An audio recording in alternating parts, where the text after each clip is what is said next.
So what's been happening with the GSXR? I'm glad you asked.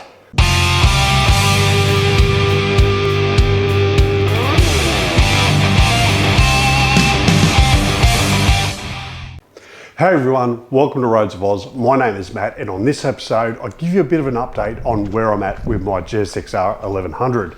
Now, a few months ago, I revealed to you all on the channel that I picked up this beautiful old GSXR in very original condition and was extremely happy with it, and in the garage it went. And I had massive plans to get it back on the road and start enjoying it. Is that still the case? Do I have it? Well, answer is yes, I've still got it.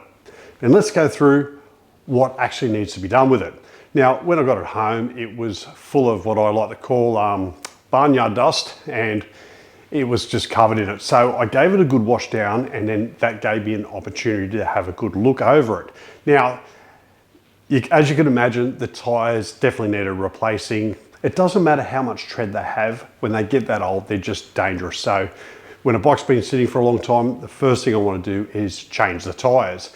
Now, the brakes definitely need replacing, and the hoses, all the fluids in the bike will need replacing. And speaking of fluids, I was happy to see that the tank had been cleared out, so it didn't have any gunk or residual fuel left in it, and I hope that's the case for the carburetors. Now, I started collecting parts, like for example, the standard shock on a GSXR1100 wasn't great back then, and it certainly isn't great now, so I bought a new rear shock for it.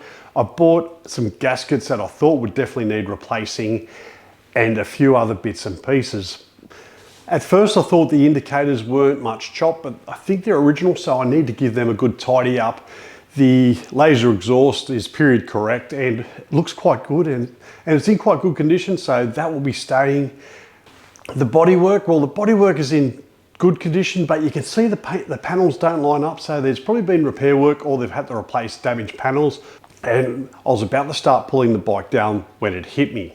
There's a fine line between collecting and hoarding, and at the moment I may have crossed that. I've got that many bikes that need things done to it. I've decided to put the bike in cotton wool and put it into storage and focus on the other bikes, mostly because they're registered. So I wanted to get a bit of a plan together and fix all the minor issues on each bike. So I want to get all these bikes that need little things done and make sure that that bike can be ridden at any time and enjoy it without worrying about the little things.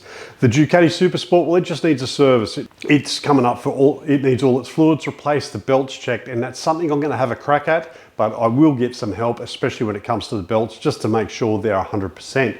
The Kawasaki only needs the anti-dive system looked at. There's a couple of minor jobs, I'm going to knock them over, but the biggest reason I'm not riding it is because the front forks feel horrible, and I'm putting that down to the poor condition of the anti-dive, and I've got a few decisions to make. Do I rebuild it? Do I replace it? Or do I get the bypass kit for it and upgrade the front springs and just try to make it look period correct? Anyway, that's pretty much it for me. I hope you enjoyed the video, and it was just a little update on where the GSXR is. Like I said, it's better I don't touch it. I want to get all the other bikes completed first. Then I'm going to move on to the GSXR because it deserves my full attention, and I want it running absolutely mint because they are meant to be a fantastic bike, and I'm hoping that's the case. You want to see more videos on my bikes? Check out the videos just up there.